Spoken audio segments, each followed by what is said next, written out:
오늘 우리 하나님께서 주신 말씀은 이사야서 53장 4절에서 6절 말씀이고, 오늘 말씀의 제목은 순종하신 예수님의 말씀의 제목을 가지고 우리 함께 말씀을 나누려고 합니다. 우리 각자에게는 어떤 물건을 보면 그런 사연들이 담겨 있습니다. 제가 오늘 여러분과 함께 나누려고 물건을 세 가지 갖고 왔는데요. 첫 번째는 결혼 반지입니다. 이 결혼 반지, 이게 제 결혼 반지인데요. 제가 여기다 왜 넣고 다니냐면, 저는 손가락에도 살이 찌는지 몰랐어요. 이게 가끔 이게 끼려고 하니까 자꾸 잘 안 빠지더라고요. 그래서 뭐 총각 행세하려고 하는 것이 아니라 손가락 살쪄서 이렇게 하여튼 이런 반지를 보면 제 아내를 만나서 또 이렇게 연애를 하고 결혼에 이어지기까지, 또한 결혼 준비를 하고 지금까지 살아오면서 기쁨과 또 슬픔, 또 때로는 힘듦, 이런 것들이 또 생각이 나요. 제가 두 번째 여러분과 나누고 싶은 물건은, 오늘 참 아이러니하게 셋째가 태어났는데, 이 첫째 탯줄이에요. 이 첫째 탯줄을 보면 이제 하나님께서 저에게 첫 새 생명을 주신 그 기억과 너무 감사하고 기쁨, 또 그것만 있는 것이 아니라 또 아이를 키우면서 또 힘듦과 고난, 뭐 그런 것들이 생각납니다. 에피소드가 생각나요. 마지막으로 여러분과 나누고 싶은 건 십자가입니다. 이게 제 차에 걸려있는 십자가인데요. 마지막 나누고 싶은 이 십자가를 보면 여러분은 어떤 마음이 드십니까? 십자가를 바라볼 때 여러분은 감사, 기쁨, 은혜, 여러분들의 각자의 스토리가 있을 거예요. 그런데 어느 분은 십자가를 봐도 아무 감흥이 없고 은혜도 없고 아무 생각이 없는 경우가 있어요. 제가 신앙의 거의 밑바닥, 그러니까 너무 힘들었던 그 시기가 정확한 기억이 24살이었던 것 같아요. 24살, 제가 이제 미국에서 이민 생활을 하는데 부모님은 한국에 돌아가시고 한국에 다시 이제 돌아가셨고, 영어가 너무 안 되고 힘든 상황 가운데 너무 믿음적으로 너무나 힘들었어요. 과연 하나님이 이곳에 보내신 뜻이 있는가? 과연 내가 대학교를 졸업해서 대학원을 갈 수 있는가? 하나님께서 나에게 그 뜻을 주셨으면 왜 이렇게 나를 힘들게 하시는가? 그런 신앙의 거의 밑바닥이 있었던 그 상황 가운데 제가 한 집회를 참석했습니다. 그 집회에 참석했는데 많은 교회들 보면 그 교회 앞에 강대상 위에 큰 십자가가 있어요. 근데 제가 기도회를 하는데 십자가를 바라보고 기도를 하는데 아무 마음이 없는 거예요. 감사도 없고 은혜도 없고 아무 감흥이 없는 거예요. 그때 하나님, 그때 제 신앙이 정말 크게 메말랐구나 라는 그런 마음으로 정말 무릎 꿇고 하나님께 기도했습니다. 하나님, 십자가의 그 사랑을 다시 제 마음속에 경험하게 해달라고, 제 마음속에 다시금 끊이지 않게 부어달라고 그렇게 기도했어요.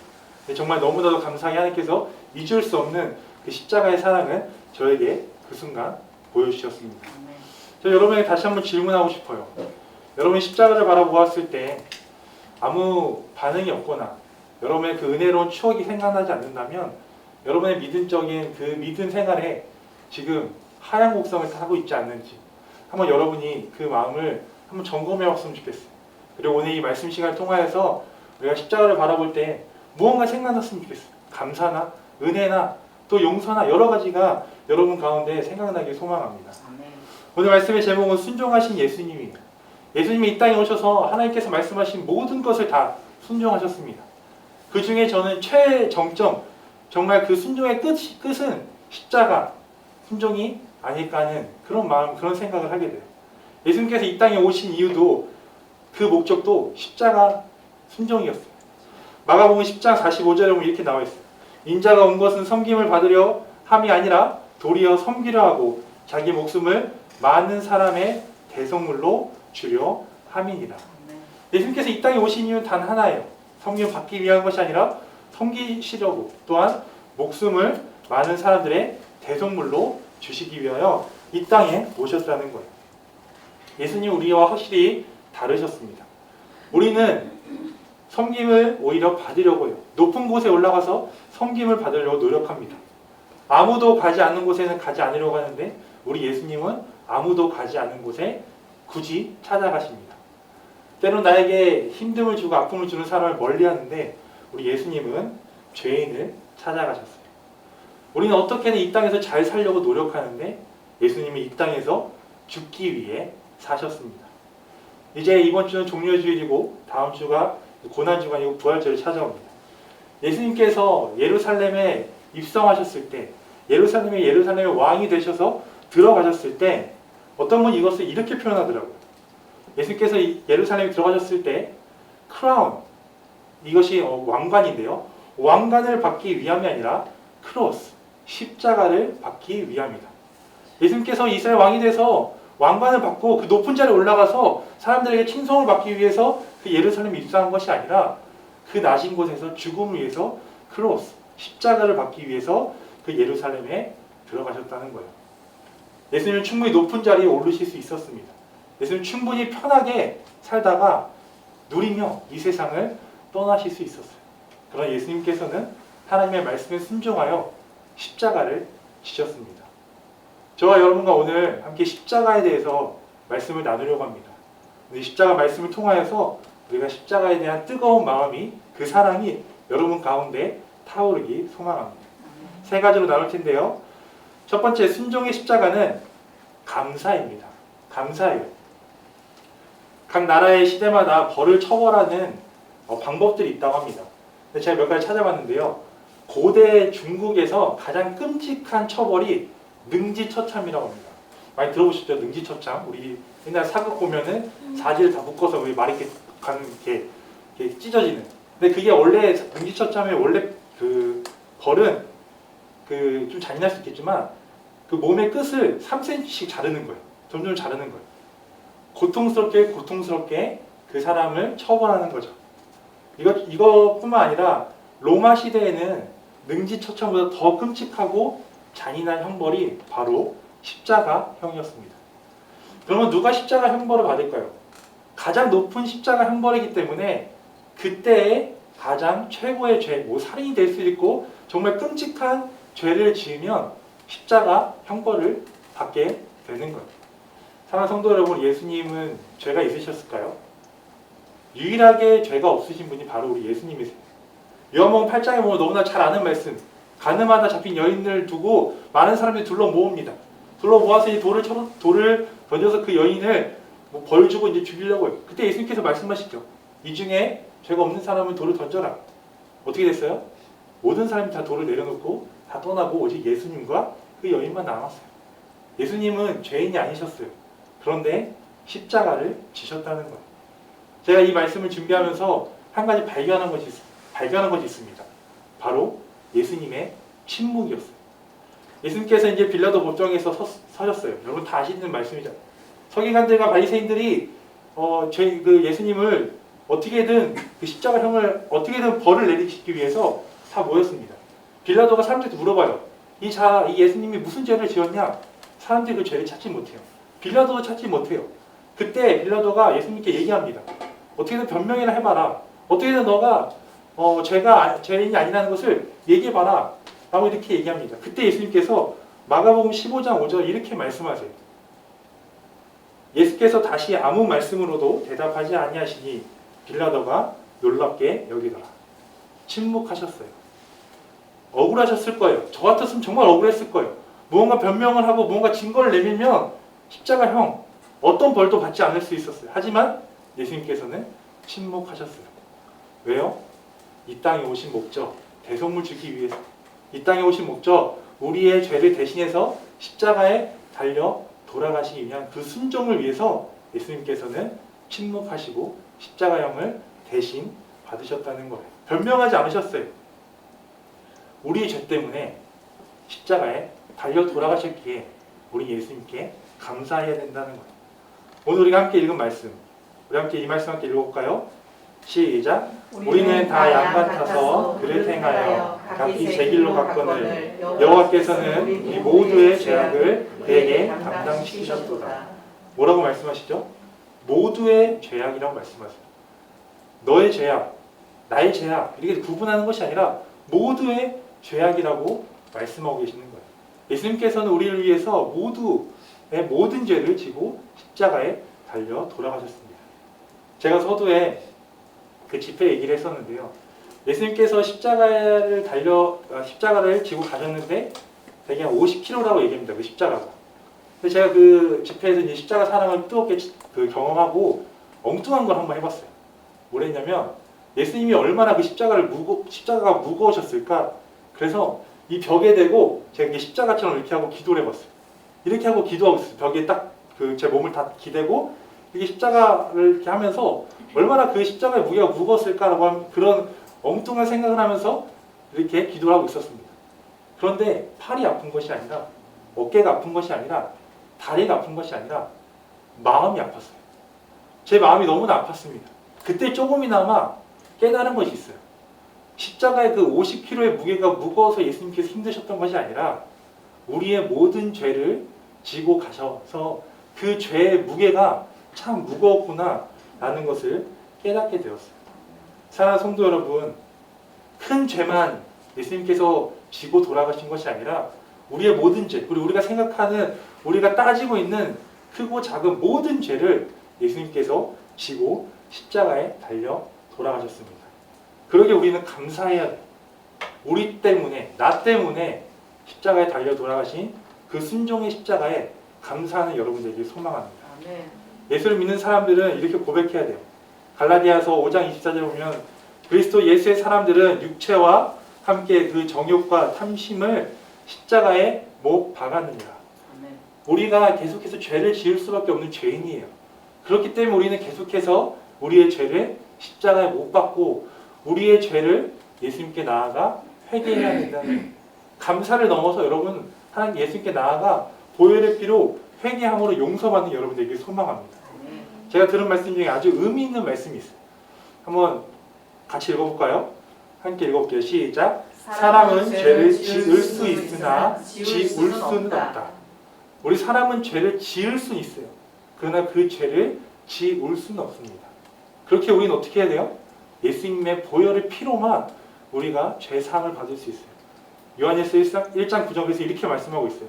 만일 우리가 우리 죄를 자백하면 그는 미쁘시고 의로우사 우리 죄를 사하시며 우리를 모든 불의에서 깨끗하게 하실 것이요. 우리의 죄를 사해 주실 분은 오직 십자가의 보혈, 그 예수의 보혈로만 우리가 용서받을 수 있어요. 십자가, 순종의 십자가에 감사하십시오. 나의 죄를 대신해서 돌아가신 그 예수님께 감사하고 또한 지금도 나의 죄를 사해 주시고 나를 깨끗게 하시는 그 예수님의 십자가에 감사하는 여러분들에게 소망합니다. 두 번째 순종의 십자가는 고난입니다. 고난이에요. 제가 이번 설교를 준비하면서 예수님께 당하신 십자가 그 형에 대해서 여러 가지 찾아보게 되었어요. 여러 기사를 보고 그 연구하는 학자들의 그들의 견해가 다 다르지만 제가 이곳저곳 찾아보니까 십자가형을 당하기 전에 여러분 다 아시다시피 채찍질형, 여기서는 태형이라고 얘기합니다. 태형을 예수님께서 당하셨어요. 채찍질을 맞으셨어요. 그런데 이게 뭐 다를 수도 있겠지만 몇 대를 맞았는지 제가 찾아봤어요. 예수님께서 몇 대를 맞으셨을까? 근데 제가 찾아본 결과 39대를 맞으셨다고 합니다. 이 시대에 태형을 40대를 맞으면 40대 다 때리면 죽기 때문에 한 대를 가면서 39대를 때렸다고. 정확한 거 아니면 여러분 이게 뭐 제가 이게 뭐 찾아본 거예요. 그래서 오른쪽 13대, 왼쪽 13대, 가운데 13대. 그래서 39대 죽기 전까지 때린다는 거예요. 근데 그 뭐 몇 대 맞은 거는 다 추측이지만 어떤 채찍을 사용했는지는 사진에 나와 있더라고요. 제가 사진을 준비했는데 이 사진을 보면 우리가 생각하는 그런 아이들이 갖고 노는 그 채찍이 아니에요. 그 채찍은 가죽줄로 되어 있고 그리고 그 채찍 끝에 그 동물의 뼈 그것이 그 갈고리가 붙어 있어요. 그리고 제가 또 찾아봤는데 이 가죽을 어떻게 하냐면 물에 담가 놓는다고 합니다. 물에 담가 놓으면 가죽이 그 무거워지잖아요. 그럼 그것을 예수님께 그 채찍질 할 때 야구방망이를 배트를 휘두르듯이 강하게 휘두르는 거예요. 그럼 그게 가서 예수님의 등에 박혀서 이렇게 그 갈고리가 그 살점을 띄어내는 거죠. 너무나도 큰 아픔이에요. 너무나도 큰 힘듦을 받으신 예수님이에요.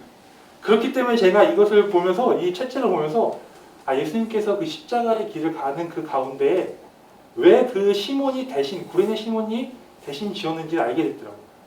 죽기 전까지 때렸기 때문에 이미 어깨의 모든 살들은 다 어떻게 보면 다 뜯겨 나갔던 거예요. 그렇기 때문에 십자가를 지고 하시는 것이 참 힘드셨을 거라는 생각을 하게 되었어요. 십자가의 무게는 50kg였습니다. 그냥 50kg 들고 가는 것도 힘든데 그렇게 태형을 받고 50kg를 들고 골고다 언덕 800m를 걸어가십니다. 그렇게 힘들게 걸어가셔요. 그렇게 골고다 언덕까지 이 힘든 몸을 끌고 십자가를 가지고 그곳까지 갑니다. 그리고 어떻게 해요? 그곳에서 못의 길이 18cm가 십자가를 박습니다. 여러분 다 아시다시피 양손과 발에다가 못을 로마 군정들이 박아요. 근데 어떻게 박아요? 여기 손바닥에 박는 게 아니에요. 여기 손목에 박습니다. 손목에. 왜냐하면 손바닥에 박으면 십자가를 세우면 어떻게 해요? 그 중력 때문에 손이 찢어지기 때문이에요. 그리고 발도 그냥 박는 것이 아니라 톡에서 못을 박았다고 합니다. 우리가 생각하는 망치지 못하는 것이 아니라 어떤 분은 이 못의 길이가 18cm 이 못이 철로를 까는 그 못이라고 또 비유를 하고 있습니다. 이렇게 십자가가 세워집니다. 그리고 여러분 다 아시다시피 가시면류관도 머리에 쓰고 계세요. 근데 제가 이 가시면류관을 찾으면서 이게 재밌는 사진을 제 아내가 한번 보여줬어요. 어떤 사진이냐면 여러분 이 사진이 뭔 것 같아요? 약간 가시처럼 돼 있잖아요. 이 사진이 뭐냐면 이 종이를 잘라서 현미경으로 보면 이렇게 나온다고 합니다. 그래서 우리가 이 종이에 긁히면 너무 아프잖아요. 이 작은 어떻게 보면 이 가시 같은 현미경처럼 보이기 때문에 이 작은 종이에 우리가 쓸려도 너무나 아파요. 근데 예수님께서는 그 가시면류관을 머리에 쓰고 계시는 거예요. 피가 계속해서 흐르시고 계시는 거죠. 너무나도 지친 몸으로 십자가에 달리셨습니다. 그것이 바로 십자가예요. 사랑하는 성도 여러분, 제가 십자가의 잔인한 부분을 얘기하는 것이 아니라 이 십자가를 너무나 우리가 하찮게 여긴다는 거예요. 아, 예수님께서 십자가 달려 돌아가셨어, 이것이 아니라 그 매 순간순간마다 예수님의 고난이 있고 아픔이 있다는 거죠. 다들 의견이 다를 수 있겠지만 의학학자들의 견해에 따르면 십자가형의 죽음의 원인은 호흡곤란으로 인한 심장마비라고 합니다. 호흡곤란으로 인한 심장마비. 어떻게 하냐면 이제 십자가 달려 돌아가요. 십자가 달려 돌아가는데 이렇게 십자가가 이렇게 달려 있으면은 중력 때문에 이게 몸이 어떻게든 처질 수밖에 없습니다. 처지면 이 폐가 점점 눌리는 거예요. 폐가 점점 눌리면 다시 이 숨을 쉬기 위해서 몸을 끌어올려요. 끌어올려요. 또 다시 힘이 없어서 또 주저앉아요. 그렇게 몇 번 하다가 호흡곤란으로 심장마비로 십자가형에서 죽게 된다는 거예요. 너무나 잔인한 거예요. 어떻게든 살아보려고 몸을 끌어올리는데 그 더 힘든 거죠. 그렇게 시간을 보내고 많은 의견이 다르지만 십자가 달려 돌아가면 2일에서 3일 정도 고통을 느끼다 죽는다고 합니다. 너무 안 죽으면 어떻게 해요? 여러분도 많이 들어보셨을 텐데 너무 안 죽으면 로마 병정들이 가서 다리를 부러뜨립니다. 왜 부러뜨려요? 못 올라가게 하려고. 그래서 성경에 보면 다리를 부러뜨려서 죽였다는 얘기도 있어요. 요한복음에 보면 예수님께서 함께 달렸던 그 두 강도를 다리를 부러뜨려서 죽였다고 합니다. 그리고 예수님도 그렇게 하려고 했어요. 예수님도 다리를 부러뜨리려고 했어요. 그런데 예수님은 이미 숨을 거두셨죠. 여기서 끝났으면 좋았을 텐데 로마 병정들이 뭘 하죠? 요한복음 19장 34절에 보면 그중 한 군인이 창으로 옆구리를 찌르니 곧 피와 물이 나오더라 라고. 물과 피가 동시에 나오는 거예요. 정말 심장이 폭발해서 물과 피가 터져서 같이 나온다고 표현하고 있어요. 그리고 예수님께서 그때 죽으시기 전에 다 이뤘다라고 말씀하고 있습니다. 사랑하는 성도 여러분, 우리가 패션 오브 크라이스트를 보고 잔인하다 이것이 끝나는 것이 아니라 정말 그 순간순간 예수님의 그 십자가의 고난에 여러분은 그 마음을 함께 나눴으면 좋겠어요. 단순히 십자가에 달려 돌아가신 것이 아니라 매 순간순간마다 나의 죄 때문에 예수님께서 우리는 종이 한 장만 내 손에 스쳐도 너무나 아픈데 예수님께서는 그 고난을 다 받으셨다는 거예요. 제가 이번에 또 발견한 한 가지, 저도 이제 성경을 하면서 발견한 것들이 있는데 발견한 한 가지는 뭐냐면 예수님께서 이 십자가형을 태형하기 전에 이런 일이 있었어요. 마가복음 15장 23절에 보면 몰약을 탄 포도주를 주었으나 예수께서 받지 아니하시니라.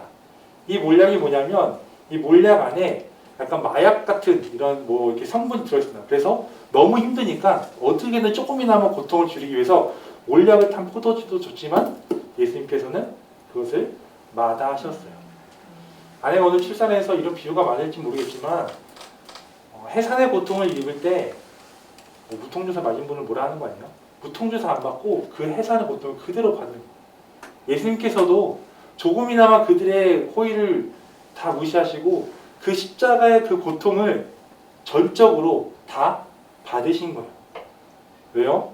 우리의 죄 때문에. 여러분께서는 이 예수님의 십자가 사건이 그냥 사람들이 아는 하나의 그냥 흘러간 역사라고 보십니까?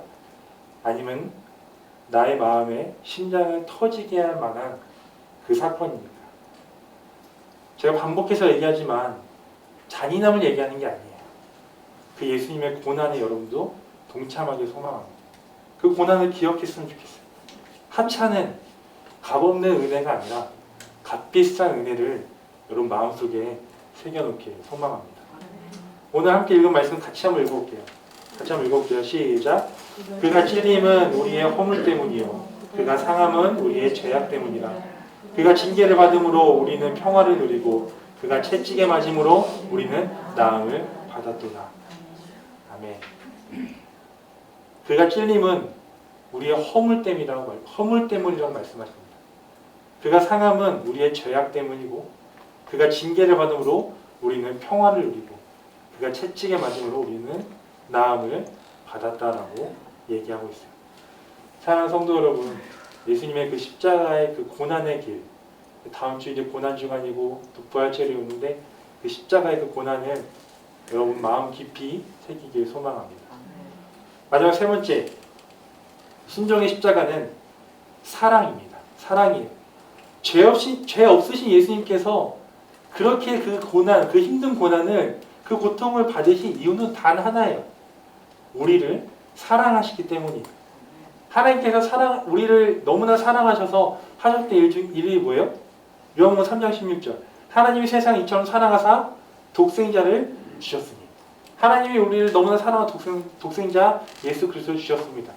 그 예수 그리스도가 우리를 너무나 사랑하셔서 그 하나님의 말씀에 순종하여 십자가에 달려 돌아가셨다는 거. 이건 뭐 지어낸 얘기인데 어떤 분이 이렇게 말씀하시죠. 예수님께 이렇게 어떤 학생이 질문했다고 합니다. 예수님, 저를 얼마나 사랑하십니까? 예수님 저를 사랑하신다는데 얼마나 사랑하십니까? 예수님께서 뭐라고 말씀하셨을까요? 이만큼. 십자가만큼. 십자가 고난, 십자가 내가 죄인이 아니지만 내가 너의 죄 때문에, 너의 죄로 인하여 그 고통과 고난과 받은 그 모든 죄를 품는 이 십자가만큼 내가 너를 사랑한다 라고 말씀하셨다고 합니다.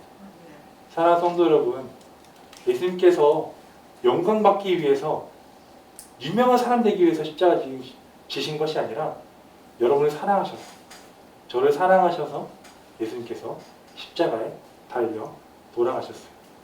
저 청소년 때 아직도 잊지 못할 설교가 하나 있어요. 청소년 때 이제 그 설교를 듣고 있는데 어디서 이제 초청 강사님이 오신 것 같아요. 제 기억으로. 그 강사님이 오셔서 이런 말씀하셨어요. 이 세상에 사람 한 명이 있어도 예수님이 이 땅에 오셨을 거예요. 그러면서 제 이름을, 저를 딱 지목하면서 저 이름 물어봤어요. 이름이 뭐예요? 이재선입니다. 이 세상에 이재선 형제 혼자만 있어도 하나님께서는 독생자 아들을 이 땅에 보내주셨을 거고 독생자들이 이재선 형제를 위해서 십자가에 달려 돌아가셨을 거다라고 말씀하셨어요. 그만큼 사랑하신다는 거예요. 내 옆에 있는 사람을 너무 사랑하셔서 십자가에 달려 돌아가신 것뿐만 아니라 나를 위해서, 우리 모두를 위해서 우리를 사랑하셔서 십자가에 달려 돌아가셨어요. 예수님께서는 십자가에 달려 돌아가신 그 순간도 어떤 사람을 사랑하셨어요? 누가복음 23장 34절에 보면 이렇게 말씀하세요. 이에 예수께서 이르시되 아버지 저들을 사하여 주옵소서. 자기들이 하는 것을 알지 못하나이다 하시더라. 그들이 그의 옷을 나눠 제비를 뽑을세. 자기를 십자가에 못 박은 로마 군정까지도 그 고통 가운데 용서하시고 사랑하셨어요. 로마서 5장 8절 우리 이거 같이 한번 읽어볼게요. 시작. 우리가 아직 죄인 되었을 때 그리스도께서 우리를 위하여 죽으심으로 하나님께서 우리에 대한 자기의 사랑을 확증하셨느니라. 우리가 죄인 되었을 때 하나님의 사랑을 확증하셨다라고 말씀하고 계십니다. 십자가는 우리 하나님 예수님 성령님께서 우리에게 표현하실 수 있는 최고의 사랑이었다는 거예요. 저희 멘토 목사님인 그 미국에 계신 임광 목사님, 성함이 임광 목사님인데 목사님께서 이렇게 말씀하셨어요. 십자가 형벌은 끔찍했지만 십자가의 사랑은 큼직했다. 너무나 와닿는 말씀이었어요. 십자가 형벌은 정말 제가 아까 얘기했듯이 정말 끔찍했습니다. 그러나 그 십자가의 사랑은 큼직했습니다. 사랑하는 성도 여러분, 십자가를 바라보면 하나님의 사랑이 생각났으면 좋겠어요. 십자가를 바라보면 예수님의 그 고난, 예수님의 그 감사가 생각나 여러분들에게 소망합니다. 제가 서두에 십자가 제 차량에 항상 걸어놓은 십자가. 근데 제가 뭐 출근하거나 어디 갈 때 항상 차를 타잖아요. 그 십자가를 보면서 항상 기도하고 또 십자가를 보면서 하나님께서 나에게 하셨던 일들을 생각나고 합니다. 제가 말씀을 준비하면서 좀 이걸 좀 나누고 싶었어요.